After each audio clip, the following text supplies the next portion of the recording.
Assalamualaikum warahmatullahi wabarakatuh. Halo teman-teman semuanya, perkenalkan saya Triana Diasari dari Kota Bandar Lampung. Di sini saya merupakan salah satu peserta pelatihan P2K2 tahun 2024. Berikut data kepesertaan saya.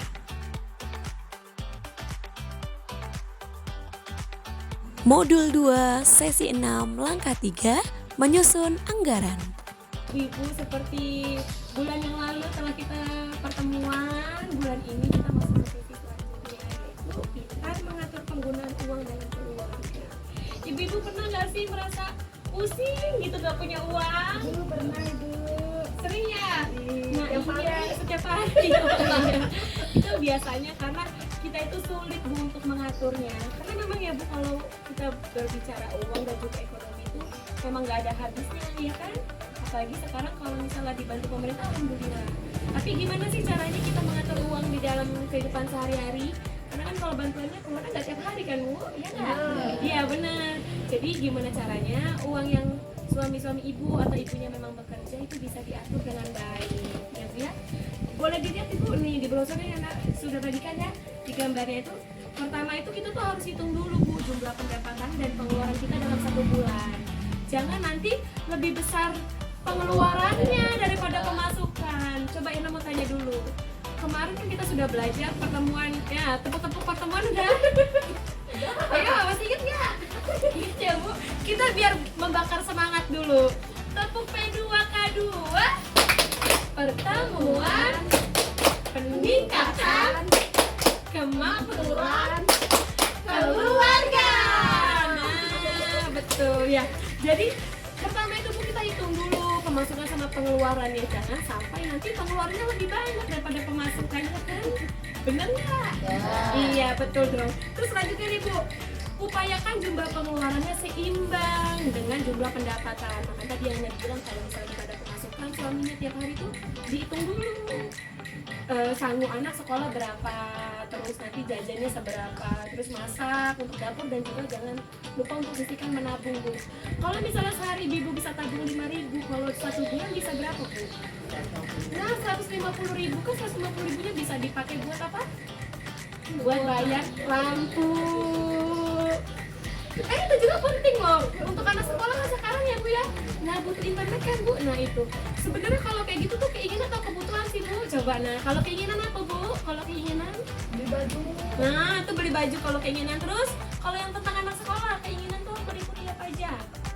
Pendidikan, keinginan biasanya ngapain? Jajan, beli tas ya Bu. Sebenarnya kalau beli tas, nah beli tas itu kan bisa ya, bisa Bukan kewajiban. kan kewajiban, memang kewajiban, tapi kan tas itu bisa nggak setiap saat diganti, bisa 2 tahun sekali ya nggak sih?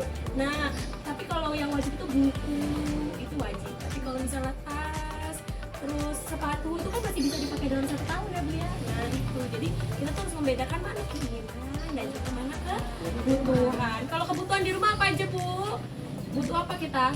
Butuh beras, butuh makan ya Bu ya, sayur, makanan yang bergizi, 4 sehat 5 sempurna. Walaupun nggak ada daging tapi ada tahu, ada tempe, iya kan Bu? Ada susu ya kan Bu? Nah kalau nggak ada susu anaknya boleh minum teh Bu, boleh. Air putih, air putih sehat, air putih juga sehat ya Bu ya.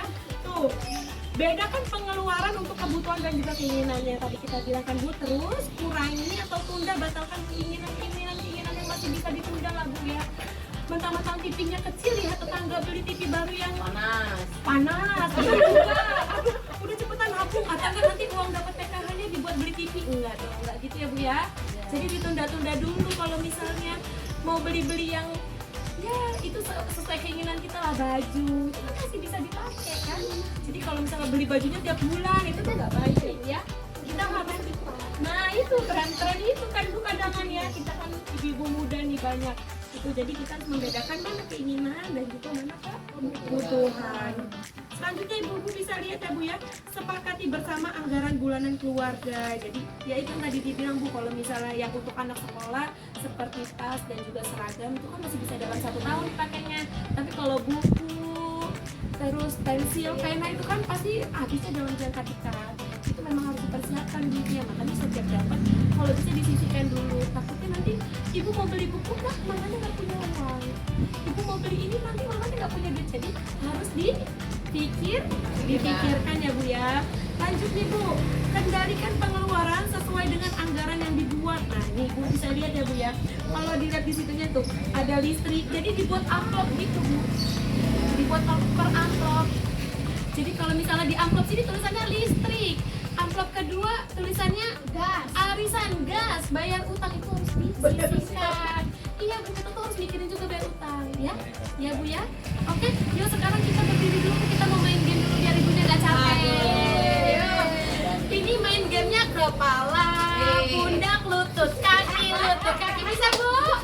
Ya, bisa ya. 1, 2, 3. Kepala, pundak, lutut, kaki, kepala, pundak, lutut, kaki, mata, telinga, hidung, dan mulut. Olah TK lagi. Oke, tepuk tangan buat kita semua. Ya Bu ya, nanti ibu-ibu juga bisa lihat di brosurnya yang tadi Yana sudah bagikan juga satunya ini ya Bu ya. Yang apa namanya? Ini banyak sekali Bu cara-caranya, nanti kita bisa terapkan di rumah. Semoga ibu-ibu bisa menerapkannya di rumah ya Bu, supaya nanti kalau misalnya kita punya pendapatan tuh nggak inilah Bu, nggak kemana-mana. Jadi kita tuh walaupun kita dapat uang PKH, tapi kita tuh kayak nggak merasa kekurangan aja. Setiap apa yang mau kita bayar atau yang kita mau beli tuh ada, dengan cara kita menahan keinginan ya Bu ya. Bisa dikontrol ya Bu. Semoga nanti bisa dikontrol. Di sini juga nanti bisa lihat ya Bu ya. Nih, yang terakhir juga ada stop gali lubang, tutup lubang dalam berhutang ya Bu ya. Rencanakan Bu, ibu tuh sebenarnya utang itu mau dibuat beli apa ya? Ya, kadang gitu ya. Kadang gini Bu, ada orang utang ya karena jebol aja utangnya, nggak tahu buat apa, ujung-ujungnya buat makan, nggak ada yang mau dibeli ya kan. Ujung-ujungnya bingung nanti bayarnya kayak gimana. Jadi rencanakan penggunaan uang dan kendalikan pengeluaran. Jadi dipikirin dulu Bu, ini utangnya buat apa. Terus kedua, menabunglah sejak awal sedikit demi sedikit, alasannya karena rutin. Coba pikirkan di dalam hati dan pikiran tuh kayak ini nih duit karena punya utang gitu, padahal niatnya nabung. Itu tuh cara-cara menabung. Dan yang terakhir, buatlah pertimbangan yang matang sebelum memutuskan untuk berutang. Jadi kalau misalnya masih bisa dibeli pakai duit sendiri, pakai duit tabungan, usahakan pakai duit tabungan kita daripada berutangnya 1 juta Bu, padahal kita rencana mau beli apa namanya sih, Magical harganya 270. Lah kan yang dipakai cuma 270, terus sisanya yang 780 nya akhirnya lenyap habis ya Bu ya. Oke ya, terima kasih ibu-ibu telah mengikuti sesi hari ini. Semoga bulan depan kita ketemu lagi, nanti akan ada game selanjutnya dan juga materi selanjutnya. Ibu-ibu bisa datang di pertemuan selanjutnya. Terima kasih ibu-ibu.